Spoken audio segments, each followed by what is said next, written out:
Welcome to Math 331, Lecture 34. And so what we're going to be doing today is we're going to do Putnam problems, but because this is the class before Thanksgiving, one of the things I like to do is pay tribute to one of my main mentors for my undergraduate at Yale, Professor Frank Firk, who, freshman year was teaching us a wonderful advanced physics class. We started off by doing special relativity, tensors and whatnot. And I remember, halfway through the year, he goes, everything we've been doing up to now has just been high school Mickey Mouse physics. Right? We're doing special relativity. We're doing, what do you mean Mickey Mouse? What says, let's do some real physics now. And so then we did general relativity with electricity and magnetism. It was a good class. He was a wonderful physicist. He had a great appreciation for what math could do and how to play with math. And I still remember one day he said, this step would take you 6 weeks to justify in a math class. Moving on. And so I want to show you one of the things he showed us. And he presented it as, I want to make sure you have at least one thing to talk about at Thanksgiving. So hopefully you will be with people who will appreciate something like this. Okay. So here is the problem. Define this operator integral on a function f by integral of f is the integral from 0 to 1 of f of t dt. Okay, just shorthand notation. I want you to find f such that the integral of f equals f of x minus 1. Does anybody have any intuition about what this function either might be or might be related to? What's your intuition?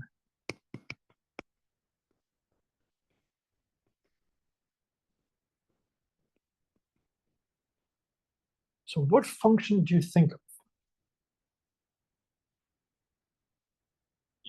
E. Well, E is not a function, E is a number. Exponential is related to, exponential of x, right?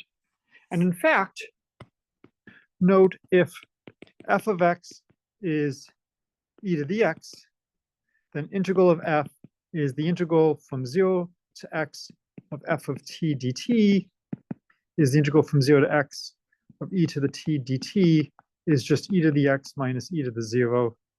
Yes, because e to the 0 is 1. So your intuition is correct. All right? Now let's prove it. So, questions? Anything else? And can you prove it? All right.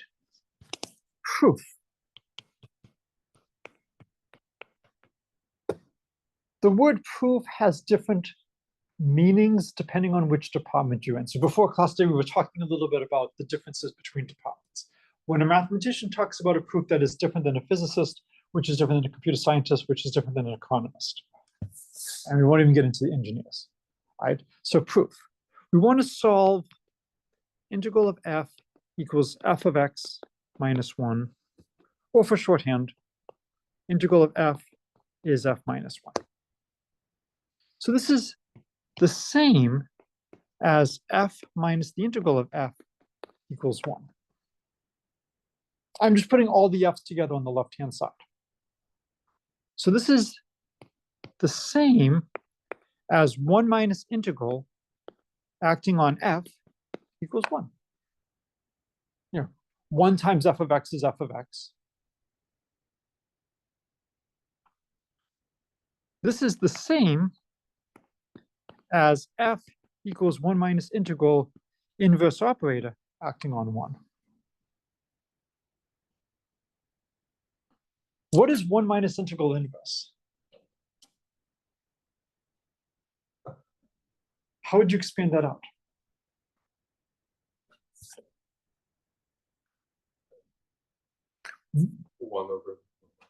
Okay, so we'll do this as an aside. 1 minus integral inverse, we think, of as 1 over 1 minus integral. And how would you consider 1 over 1 minus integral?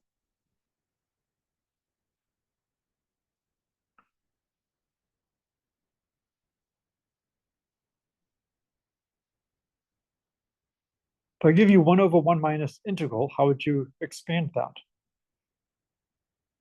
Remember, proof is in quotes today. Where have you seen something like 1 over 1 minus integral?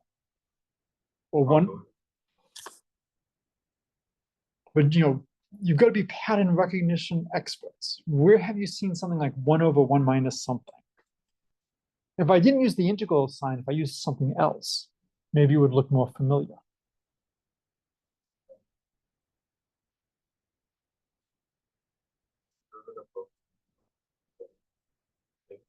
Oh, I think 1 over like 1 plus x squared is Competition. Well, give me a symbol other than integral that I could use.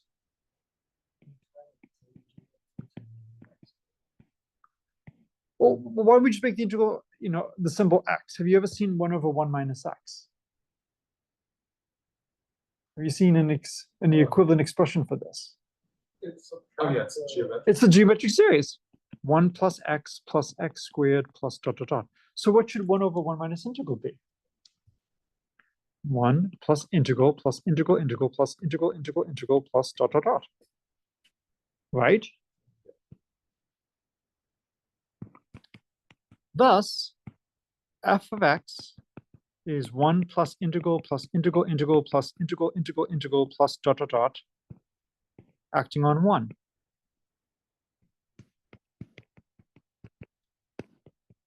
Plus integral of 1 plus the integral of the integral of 1 plus the integral of the integral of the integral of 1 plus dot dot dot. Okay, what's the integral of 1 from 0 to x? X. Now, we know that the integral of 1 is x.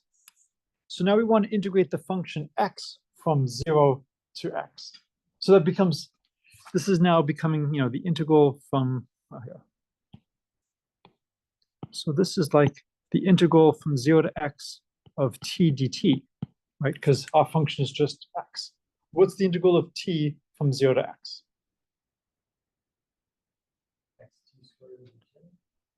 So say again? x times t squared. Not x times t squared. We're integrating t dt from 0 to x. Oh, it's just putting in the x. Just x squared over 2. Right? So the next one is x squared over 2. So now when we look at the next term, this is like integrating from 0 to x of t squared over 2 dt. What would that be?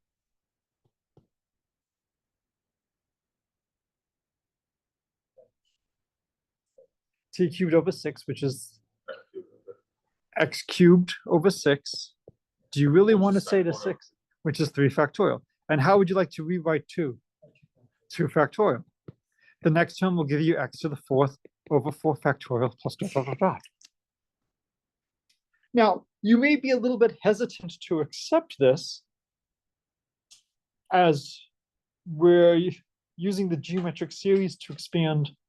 This is math at its greatest, right? How far can we push something? What must be true to use the geometric series expansion? The ratio less than the absolute Yeah, value of the ratio the less than one. quantity that we're taking must be less than 1 in absolute value. So if you want to make this rigorous, we need to define some kind of metric on the space of functions where this operator is applied, right? And when we're applying this operator, we want it to have operator norm less than 1. And if it has operator norm less than 1, then we should be able to do something like this. And so this can be justified. And really what's going on is if I give you 1 minus a and 1 plus a squared over 2 factorial. I'm sorry, no, sorry, plus, I'm using the geometric series.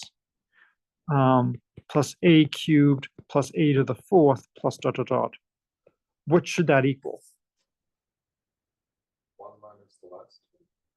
Oh, there's no last two. And if there's no last term, it should just be 1.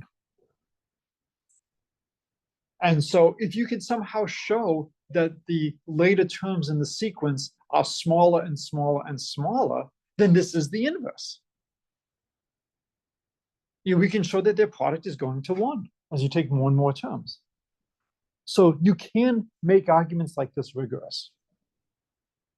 It's a fun game, trying to make stuff like this rigorous. But a lot of times, non-mathematicians play with math.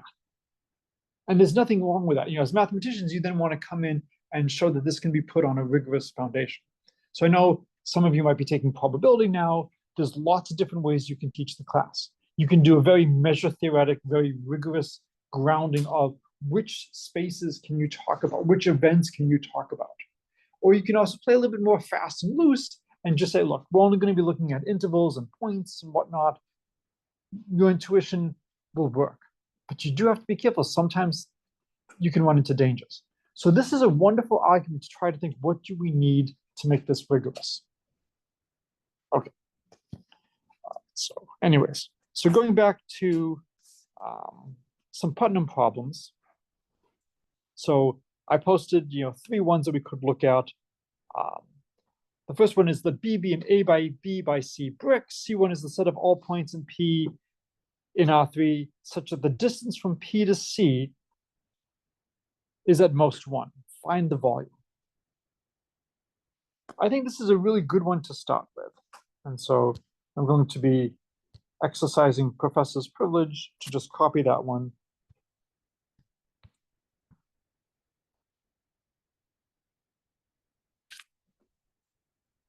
What might you do to get some intuition for this problem?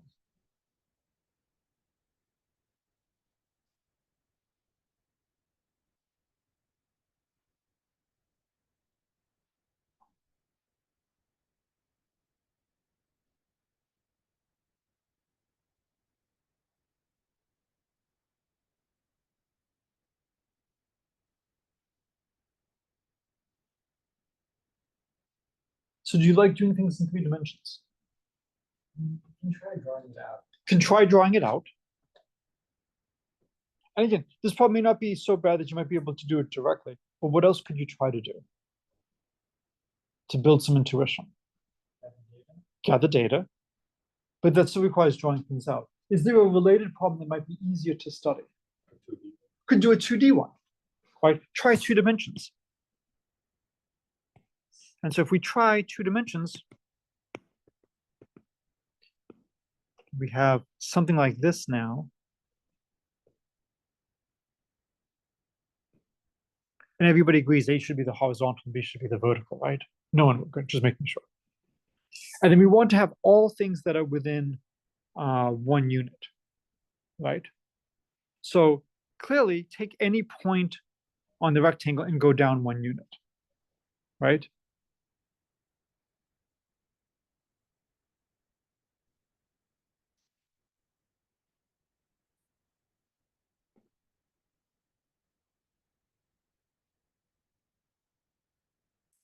Now what?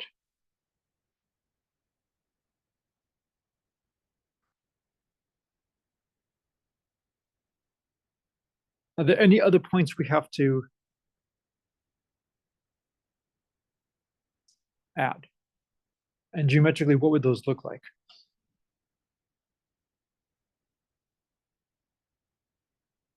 What they actually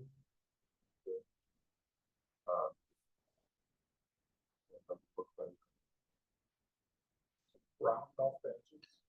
So how do we round them off? What, any thoughts as to what the shape would be?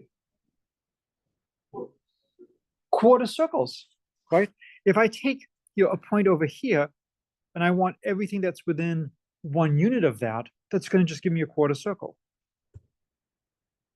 And no other point is going to be able to give me anything else but that. if I take a point down here and draw, the circle of radius 1, it's going to be entirely contained in the region. It's not going to be anything new. So I'm going to just add these 4. So what can you tell me about the volume? Oh, I'm sorry, about the area. We're going to have 4 quarter circles of radius 1. So what's the area of those 4 quarter circles? I'm sorry? Yeah, it's just pi. If you want to be extremely pedantic, it's pi times 1 squared, which is just pi. What about the area of the rectangles?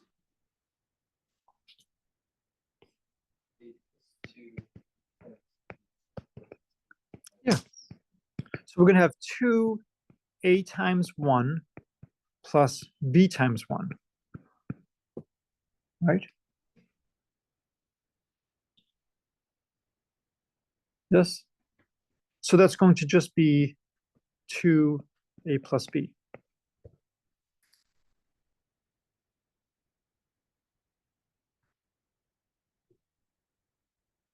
What do you think is going to happen in 3 dimensions?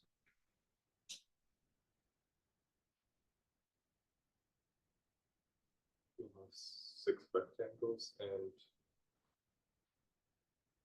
1/8 of a sphere. So here we had 4 corners that were acting and doing things. In 3 dimensions, we're going to have 8 corners. And so the hope might be in 2 dimensions, we had 4 corners, each giving us a quarter circle. In 3 dimensions, we have 8 corners, maybe each one giving us an eighth of a sphere. And so you can ask, whether or not, was it worthwhile trying to do the 2-dimensional problem, solve that, get a feel before going up to the 3, or would it have been better to go straight to the 3?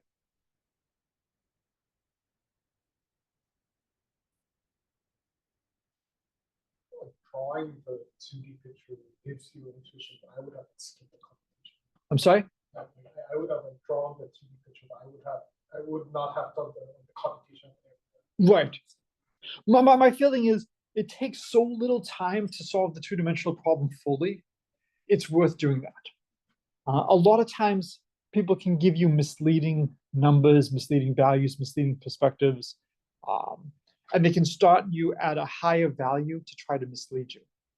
And look at something smaller, and by looking at this, I see the 4 quarter circles with the 4 vertices. I'm now primed to think maybe there will be 8 1/8 spheres at each of those vertices. And so now, unfortunately, we have to try to draw this in 3 dimensions.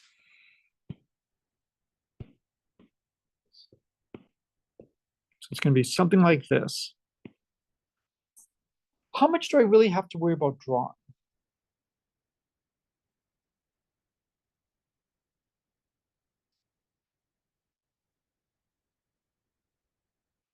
Can I do any kind of symmetry arguments?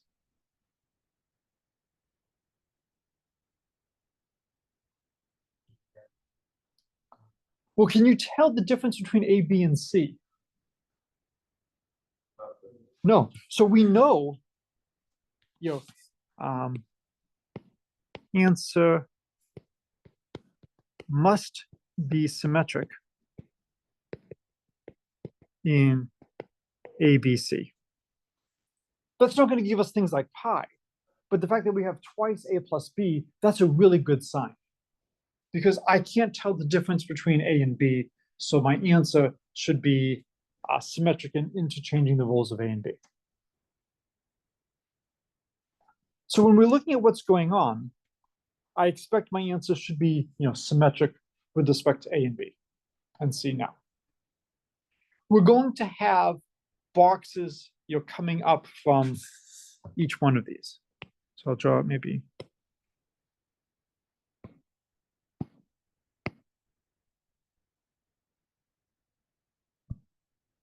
And so, I'm going to have, oops. I'm going to have, boxes, coming out like this. And then similarly over here, and similarly over here, and then similarly out over here. And then we'll have, I guess, another one. Yeah. So I can figure out those boxes without too much trouble. So for the boxes, we get twice A plus B plus C. Oh, no, sorry. It's going to be twice AB times 1 plus AC times 1 plus BC times 1. Because I look at the volume of those extra boxes, I'll have the A times B and then moving out 1. And it's good to write it as times 1 to emphasize the fact that these are volumes. Shows volume as we have 3 factors. Okay, so now we know a lot of what's going on near each vertex. So I've got something coming out. I've got to figure out what is left over. So what do I get from here, not in a box?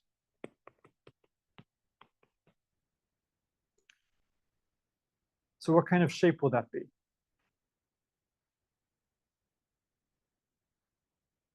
So I want the points that are within 1 unit of that yellow dot. What kind of shape will that be? 1/8 of the sphere. Yeah, it should be an 1/8 of a sphere. It's got to be something spherical, because all the points that are within 1 unit is going to be a sphere. So then the only question is it an 1/8 of a sphere or is it something else? But also the edges. Are we talking about only the point? Right now we're talking about only the point, but then there will be other things as well. We're going to get cylinders. So if you want, we could do those first. When we look over here, you're also going to get cylinders. Right?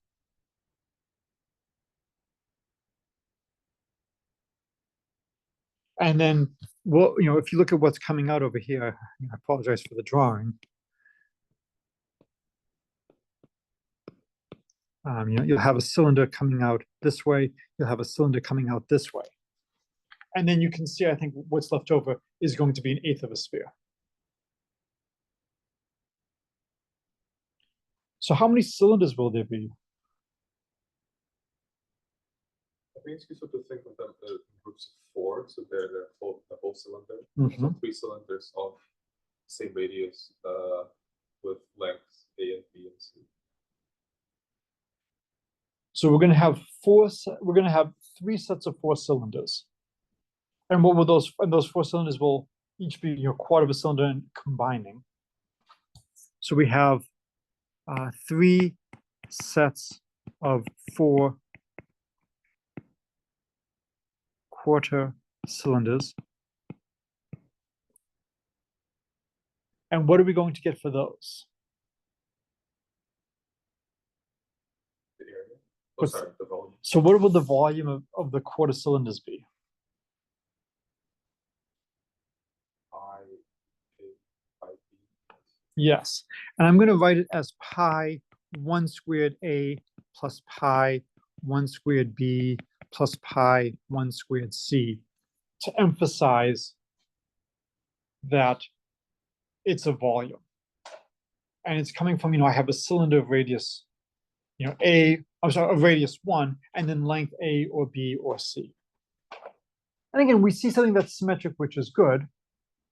And then we're left with the 1/8 of a circle, 1/8 of a sphere. So we'll say it's not in box, and not in the cylinders.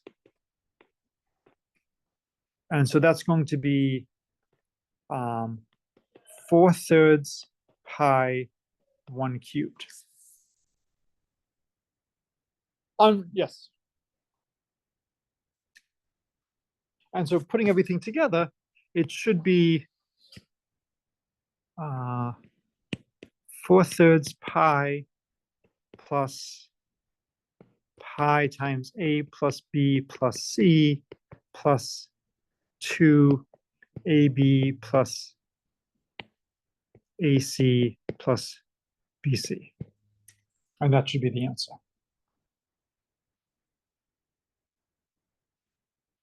So this Putnam problem was not too bad.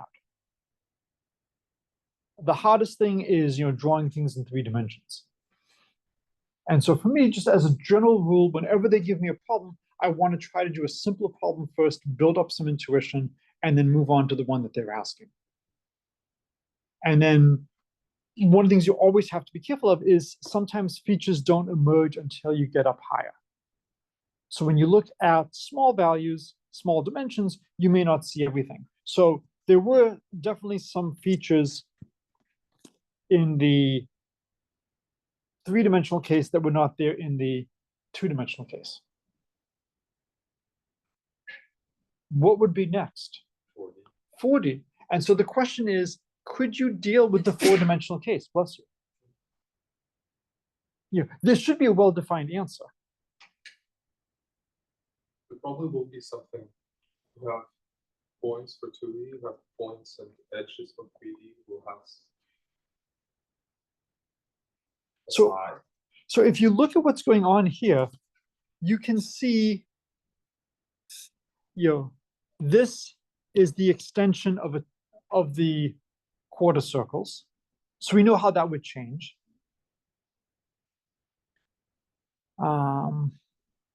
This is the extension of the rectangles of width 1 that we added. Now we would have to figure out how this term changes, and then there's probably a new term that would emerge. And so this is where it's really hard for us to draw good 4-dimensional figures. And can you work with everything formally and figure out what the answer is? The other thing is, could you simplify to the case a equals b equals c equals 1 or equals r and do it from that and just see how things scale? Because I know whenever there's an a, if I replace all the a's, the b's, and the c's by 2, does that change the problem? Well, it does a little bit, unfortunately, because the radius is 1. That's fixed. Radius is p. Sure, but whatever it is, it's some fixed amount that you're moving. And so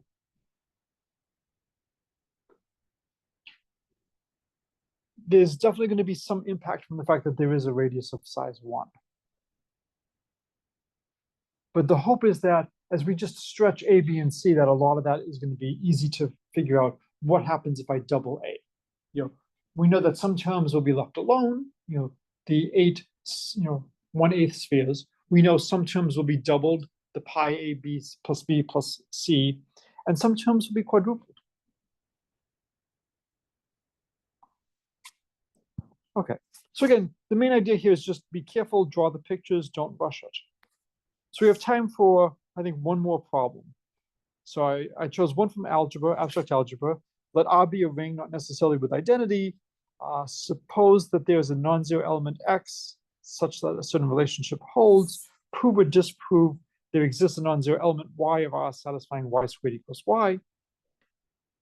And almost surely the goal is to try to figure out if there is such an element, what's a good candidate. The other one is, let S be a nice double sum of 1 over m squared n squared, where the sum ranges over all pairs of positive integers such that the largest power of 2 dividing m is different from the largest power of 2 dividing n. Express S in the form of alpha pi to the k, where k is an integer and alpha is rational. You may assume that the sum of 1 over n squared is pi squared over 6. And to the left, I think this is from 3 Blue, 1 Brown. Beautiful, beautiful video on why this is true using lighthouses. Phenomenal video to watch. So, anybody have a preference other than myself over the algebra one or the really interesting analysis problem that has a wonderful video that you could watch. You can seriously choose anything you want. Thank you. That's because I don't know how to. I know, well, look, I haven't taken abstract algebra either.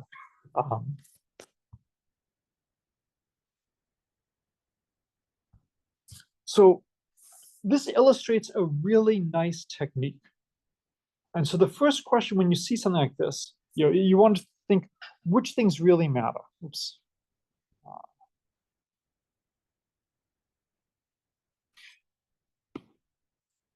So which words do you think really matter in the definition of the sum?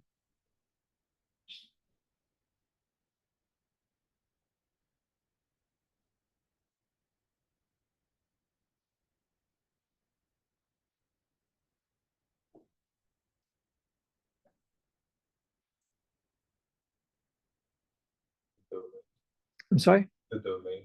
Which... Yeah, so which mn? So what's the key word in figuring out which mn? Positive integer, but more than just positive integers.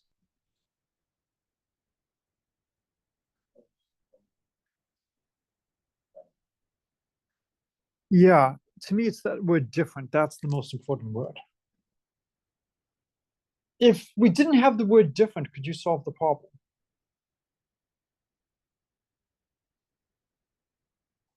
So what would the sum be if we remove different? Remove the different condition. If you remove the different condition, what's the sum on m? What's the sum on n? What does m range from?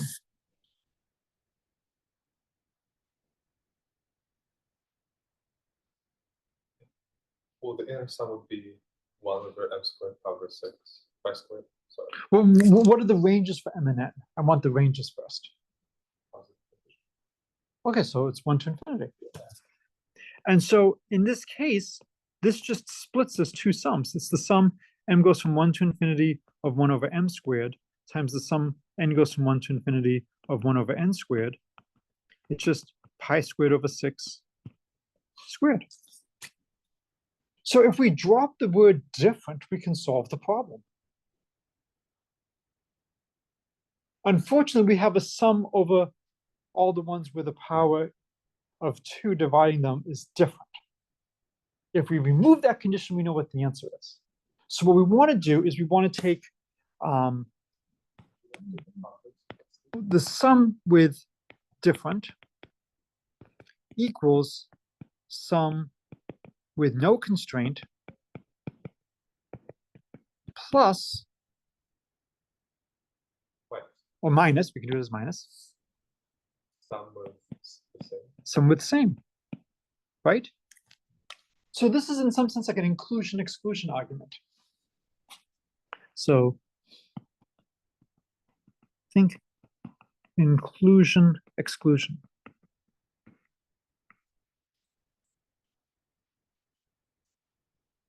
So we take a sum that we don't know how to do, but we can try to relate it to two different sums that we know how to do. And that's the idea. So if I know how to do something, I would much rather do something I can do multiple times than one thing I can't do once. So we'll call this, the sum, I'll say different, 1 over m squared n squared is the sum of 1 over m squared n squared, no constraint, minus the sum where they have the same power of 2, right? So let's write it as k goes from 1 to infinity, and then L goes from 0 to infinity. And I can write n as, oh, I've got to be careful here, as say, I'll have k go from 0 as, 2k plus 1 times 2 to the L. Any number can be written as an odd number times an even. And so I'm just writing the even power like this.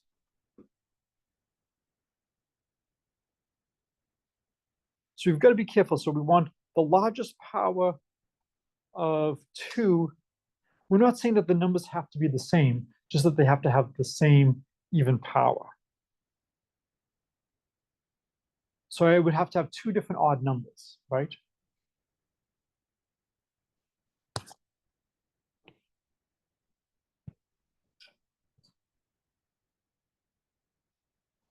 So maybe I'll call this K1, K1, and then I'll have a sum K2 equals 0 to infinity. And I'll write M as 2 to the K2 plus 1 times 2 to the L. And now they're going to have the same even power.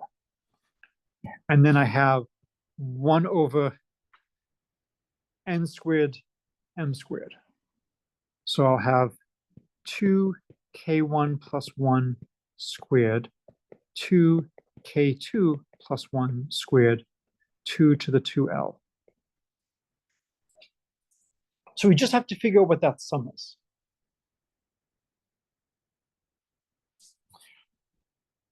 Does this make sense? Is this reasonable?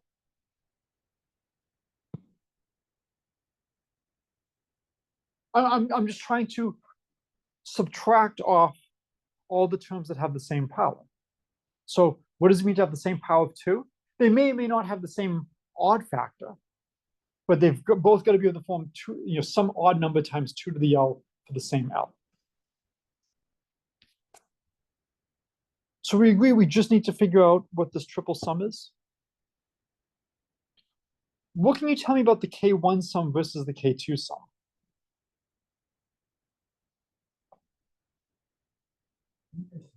Yeah, they're symmetric. They're the same. And so this really splits into 3 sums. This is the sum, K1 equals 0 to infinity of 1 over 2k1 plus 1 squared. And I can even just call that squared. And I'll drop the k1. And then we have the sum, L goes from 0 to infinity, 1 over 2 to the 2L. I'll write that as 4 to the L to just try to highlight what's going on. Do we know how to handle the second sum?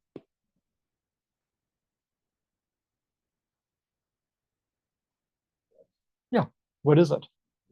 Yeah, so I did not look at these problems beforehand other than just posting them down. So I can't claim credit for linking this to the geometric series that we did earlier in the day. It's just a coincidence, but this is just a geometric series.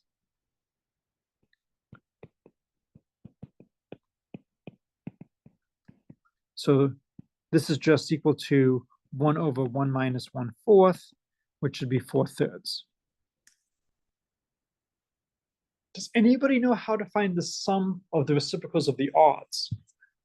And recall, we're given the sum of 1 over n squared is pi squared over 6. If you haven't seen this, this is a wonderful trick.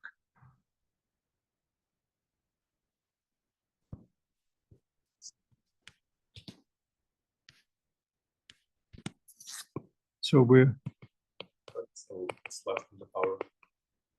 So we want to do the sum, k goes from 0 to infinity of 1 over 2k plus 1 squared.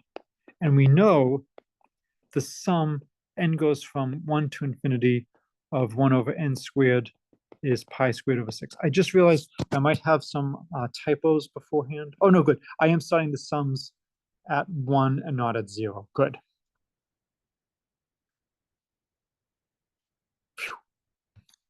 Not dividing by 0 today. So we know the sum of all the integers, their reciprocal squared is pi squared over 6. I want just the sum over the odds. What could you add to the sum of the odds to get something you know?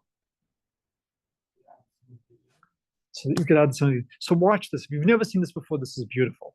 The sum, k goes from 0 to infinity of 1 over 2k plus 1 squared plus the sum let's say k goes from 0 to infinity of 1 over 2k squared, this is just the same as the sum n goes from 0 to infinity of 1 over n squared, right? And we know that that's pi squared over 6. So if we can figure this out, we know the sum of the odd reciprocals squared. So how can you write the sum of 1 over 2k squared? N goes from 1, right? I'm sorry? N goes from Oh, yes, and goes from 1. I finally made the mistake. And in fact, k here should also go from 1. After being so careful. How can you write the sum k goes from 1 to infinity of 1 over 2k squared? What's a good way of writing that?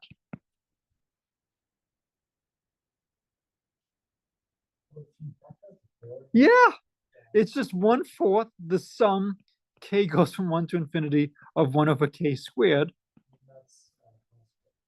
Yeah, so this is just 1/4 pi squared over 6. So if you've never seen this before, it's just really nice. If you know the sum of the evens, you get the sum of the odds for free.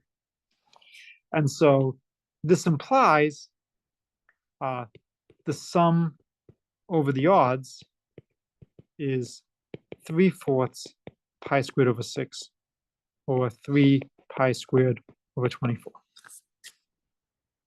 So it's a beautiful, beautiful trick.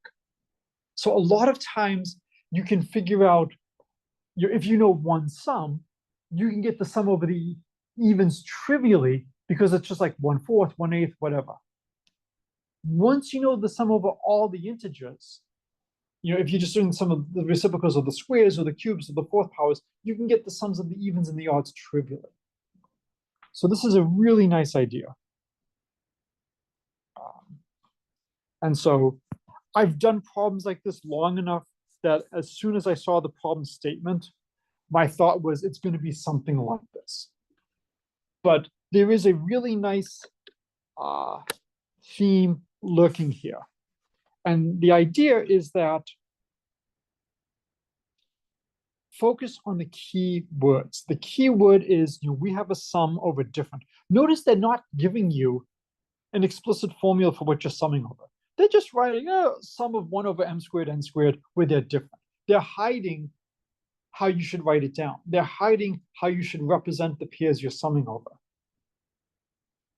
If I wrote what's on the last line over here, that's really giving you a clue in terms of maybe how to do things. I would have maybe 2 to the L1, 2 to the L2. We've talked about this a little bit before. I don't care who your political candidate is. Whenever they're being given a question, they have their preset speech that they want to get to. And they meander a little bit and then they get to it. Whenever you're given an expression, it's always, what do I know how to do? How can I relate whatever I'm given to something I know how to do? And in this one, they tell you, we know the sum of 1 over n squared when you range over everything. Okay, so if I know the complete sum, the sum over everything, whatever you give me, I want to somehow convert it to copies of that, weighted copies of that. And that's what we got at the end. We start off here where the first thing was a sum over everything. And then after that, we did a little bit of work. And then we got a geometric series, which we knew how to do. And then 2 copies of the odd. Okay, well, to get the 2 copies of the odd, we just have to figure out how to deal with the odd. And we realize that if we add in this extra factor over here, we then get a complete sum, and we know how to do the complete sum. And so we just kept reducing things to what we knew. And what makes this problem a little bit tractable is you don't know much. They're not expecting you to know the sum of 1 over n to the 4th. So as soon as I see that they're telling me what the sum of 1 over n squared is, my thought is I can't be asked to do 1 over n to the 4th unless that follows trivially from knowing what 1 over n squared is. And if you don't look at reciprocals, if you just look at sums of finite strings of integers, there are actually formulas that relate one to the other. I will share those with you, but this is a good place to stop and wish you all a happy Thanksgiving.